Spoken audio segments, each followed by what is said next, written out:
You know what it feels like to walk into a room and notice what no one else sees, to feel the tension beneath the smiles, to sense the storm hidden behind polite words.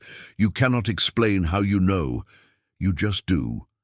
You are the one who notices the hidden glances, the silence that screams louder than words, the weight of secrets others pretend do not exist. And at first, it feels like a gift, but then comes the danger. Because when you see what others don't, you carry truths they cannot handle. Carl Jung warned that the act of truly perceiving, of looking into the depths of the unconscious, is not without cost. Your visions will become clear, he wrote, only when you can look into your own heart. To see clearly is not to live comfortably, it is to live awake. And to live awake means to carry the burden of truth in a world addicted to illusion. The problem is simple. People want comfort, not clarity. They want the mask, not the mirror. They want distraction, not confrontation. And when you see through their performance, you threaten the fragile stability of their lives. You become dangerous, not because you wish to harm them, but because your very presence exposes what they wish to hide. You have felt this, haven't you? The isolation that follows when you speak truths others do not want to hear.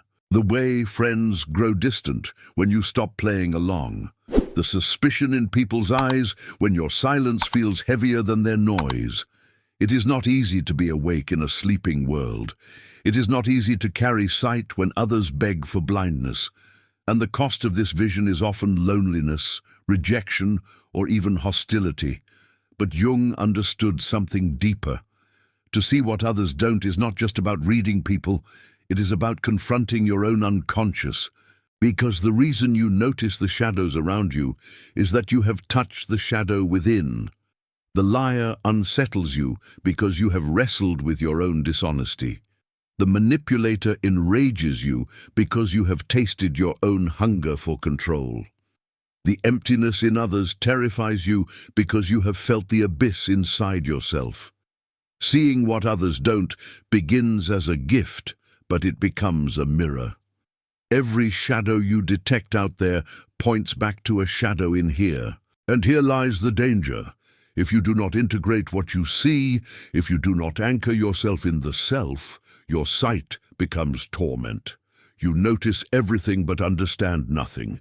You drown in perceptions without finding clarity. Jung insisted that the only way forward is individuation, the process of becoming whole, of uniting light and shadow, of accepting the totality of what you are. Only then does sight become wisdom instead of a curse. And if you are listening to this now, chances are you already know the weight of perception. You already feel the burden of seeing what others avoid. Do not run from it.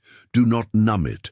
Subscribe now, not for me, but for the part of you that is tired of pretending not to notice. Stay close to voices that remind you you are not crazy for seeing what others can't. You are awake, and awakening is the first step to transformation, because this is only the beginning. To see is dangerous, yes, but to refuse to see is deadly, and in the next part, we will go deeper into the heart of this paradox. We will explore why the gift of perception isolates you, why others resent those who awaken, and why Jung believed facing this loneliness is the initiation into true strength. You have seen what others ignore. Now you will learn what it means to carry that sight without breaking. Loneliness is not about being alone. It's about carrying truths that others cannot hold with you. You may sit at a crowded table, laugh with friends, share meals with family, but inside you feel a silence no one else seems to hear. Because while they speak of weather, gossip, and distractions, you are aware of currents running deeper, the pain behind their smiles, the fear behind their opinions, the shadow each one works tirelessly to conceal. And when you try to speak of it, they dismiss you. They call you too intense, too serious, too negative, so you stop speaking. You learn to carry your sight in silence. This is the price of awareness. To see what others don't is to live with the weight of perception. Jung knew this well. He wrote that loneliness comes not from the absence of people, but from the inability to share what matters most. And for those who awaken, this inability becomes constant. You feel like an exile in your own life, a foreigner in conversations, a stranger even among those you love. You have felt this, the exhaustion of pretending to care about what doesn't matter, the ache of holding back when you see through someone's mask, the quiet despair of realizing that the more awake you become, the fewer people can walk beside you. This is why many retreat into isolation. Not because they hate people, but because the noise of illusion is unbearable once you've tasted truth. And here lies the paradox. The very clarity that frees you from lies can also imprison you in solitude. People resent those who see too much. They feel exposed in your presence. Even if you never speak a word, they sense that you know, and it unsettles them. Some will distance themselves. Some will attack you. Some will label you arrogant, cold, or judgmental, simply because your silence makes them hear their own noise. Jung believed this loneliness is not a curse, but an initiation. It is the desert where the soul learns to stand alone. It is the crucible where illusions burn away and authenticity is forged. He wrote that no one can become truly individuated without enduring this stage, this stripping away of false connections, this emptying of external validation. Because only in solitude can you meet the self without distraction. At first, this feels unbearable. The nights are long. The silence feels like suffocation. The temptation to return to ignorance is strong. You may even envy those who still live asleep, surrounded by noise and blind comfort. But once you have seen, you cannot unsee. To go back would not be peace, but self-betrayal, and so you endure. Slowly, the loneliness transforms. What once felt like exile begins to feel like sanctuary. What once felt like emptiness becomes space for creation. What once felt like rejection becomes protection from illusions that no longer serve you. And if you are here, if you feel this exile in your bones, remember this: you are not broken, you are not wrong, you are awakening. And awakening is supposed to feel like this. Do not let the world's noise convince you to betray your vision. Subscribe now, not as entertainment, but as an anchor. Stay connected to reminders that you are not alone in this path, because though it feels lonely, there are others walking it too, and each of us must endure the desert before we find the oasis. But this desert is not the end. Jung knew that loneliness is only a passage. Beyond it lies something greater: sovereignty. The point where you no longer resent your solitude because you no longer need others to confirm your worth. The point where you become whole enough to connect without losing yourself, to love without erasing yourself, to walk with others without depending on them to carry your truth. In the next part, we will step into this sovereignty. We will see how those who endure the loneliness of awareness emerge not as bitter exiles, but as rare souls whose presence cannot be shaken. You will learn how vision, once a burden, becomes authority, and why those who see what others don't eventually become those others turn to in times of collapse. You have walked through rejection. You have tasted exile. Now you will discover what it means to stand sovereign.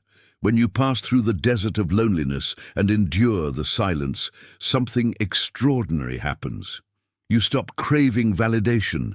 You stop bending yourself to fit into conversations that drain you. You stop apologizing for your perception. You stand. At first it feels strange, even rebellious, but then you notice a shift. The world no longer dictates your center. You belong to yourself. This is sovereignty. Sovereignty is not arrogance. It is not the loud declaration that you are superior. It is the quiet authority of one who no longer needs to prove anything. It is the stillness that unnerves those addicted to noise. It is the steady gaze that unsettles those hiding behind masks. People feel it before you say a word. You radiate presence, not performance. Jung described individuation as the process of becoming whole, of integrating every fragment into a self that is no longer at war. The sovereign is not someone who has destroyed their shadow, but someone who has befriended it. They do not deny their anger, their hunger, their selfishness. They integrate them, transforming raw chaos into usable power. This integration gives rise to a presence that cannot be shaken by insult, flattery, or manipulation. You have felt glimpses of this before, moments when you resisted the urge to explain yourself, and the silence made you stronger, moments when you set a boundary and realized the world did not collapse. Moments when you looked into someone's attempt to control you and saw not a monster, but a frightened child. In those moments, you were sovereign. The challenge now is to live there permanently. At first, sovereignty feels heavy. You will lose people who preferred the version of you that was easier to control. They will accuse you of changing. They will say you have become cold, selfish, even cruel. But in truth, you are finally alive. You are no longer food for their illusions. You are no longer a mirror for their comfort.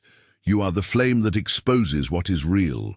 And some will be drawn to that flame, while others will flee from it. Let them. Sovereignty is not about keeping everyone. It is about keeping yourself. And here lies the paradox. The more you stop chasing approval, the more others respect you. The less you try to be liked, the more magnetic your presence becomes. The calmer you remain in chaos, the more others look to you for guidance. Authority emerges not because you demand it, but because you embody it. Jung understood this. Individuation makes you not only whole, but rare, and what is rare becomes valuable. If you feel this truth stirring inside you, if you long to live unshaken by the noise of the world, pause here and choose it. Subscribe now, not as a favor to me, but as a vow to yourself. I will no longer betray my sight. I will no longer shrink to be accepted. I will live sovereign. Because the world needs rare souls who see what others don't and refuse to collapse under it. Over time, sovereignty reshapes everything. Time feels different. You stop rushing to prove, to defend, to convince. Relationships shift. You no longer cling to those who drain you, and you attract those who value truth. Even your inner world transforms. The voices of self-doubt grow quiet, and the deeper self speaks with calm clarity. This is not fantasy. This is the lived reality of individuation. But sovereignty is not the end. It is the threshold. Beyond sovereignty lies freedom. The stage where your vision is no longer just survival, but creation. Where the gift that once isolated you becomes the power to build, to inspire, to lead. Jung believed that only those who have integrated their shadows can step into this freedom, because only they can hold power without being corrupted by it. And in the next part, we will step into this final fire. We will see how those who see what others don't, who have endured loneliness and claimed sovereignty, become forces of transformation, rare, unforgettable, and free. You have endured exile, you have become sovereign, and now you are about to be free. Freedom begins where fear ends. And fear ends when you finally realize that no one holds the keys to your worth but you. For years you gave others the power to define you, to silence you, to shrink you. You thought their approval was survival. But now, after walking through rejection, after enduring exile, after standing sovereign, you understand. Approval is a prison. Freedom is the escape. This is the climax of individuation, the transformation of perception into power. The empath who once drowned in other people's emotions becomes the creator of their own inner atmosphere. The one who once absorbed chaos now radiates calm. The one who once lived apologetically now walks with unshakable presence. Jung described this as the realization of the self, not a mask, not a role, but the totality of who you are. Think of the strength it takes to stand in a storm while others run for shelter. Think of the clarity it takes to remain silent while others scream. Think of the courage it takes to hold your ground when manipulation surrounds you. This is freedom, not the absence of chaos, but the ability to remain untouched within it. You do not need to control the storm, because you have become the mountain it cannot move. But freedom is not just survival, it is creation. The gift of seeing what others don't is not only for endurance, it is for transformation. You begin to use your vision not to escape, but to build. You create relationships rooted in authenticity instead of illusion. You create boundaries that protect your energy instead of draining it. You create meaning where others only see emptiness. And perhaps most powerfully, you create space for others to awaken. Because here lies the final paradox. Those who once rejected you for seeing too much will one day seek you out. When their illusions collapse, when their distractions fail, when their noise no longer silences the abyss, they will remember the one who stood calm, the one who did not flinch, the one who saw.